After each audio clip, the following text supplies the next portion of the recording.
जशपुर बाजार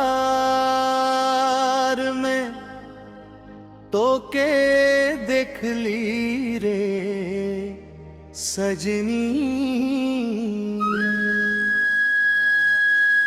दिलवा मोर खो गइल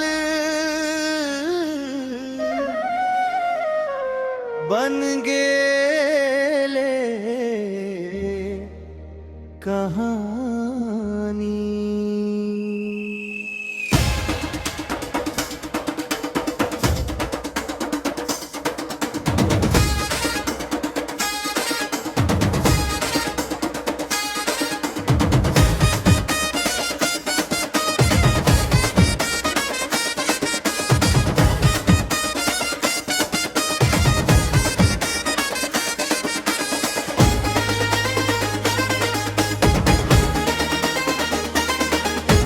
जशपुर बाजार में तो के देख ली रे सजनी, दिलवा मोर खो गइल बन गेले कहानी। जशपुर बाजार में तोर नजर पड़ल, धीरे धीरे दिलवा मोर तोरे संग जुड़ल। मीठा मीठा बात करे हंसी दे मुस्कारे, तोर संगत चलत मनवा मोर हर्षाए। कर कोर्स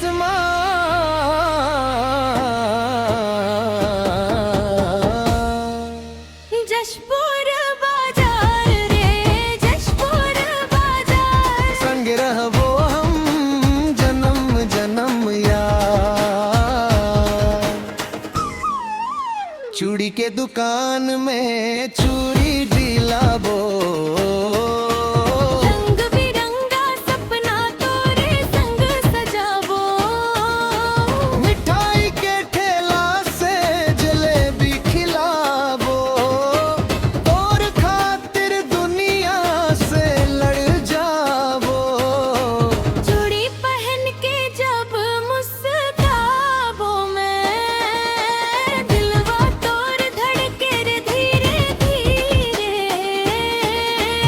और प्यार के रंगवा मोला भागे, सपना के दुनिया में संग ले जा रे। हर कोर्स में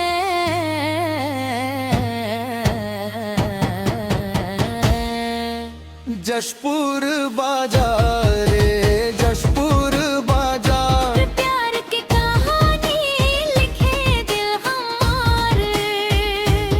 ओ ये जशपुर बाजार रे जशपुर बाजार, संग रहबो हम जन्म जन्म यार।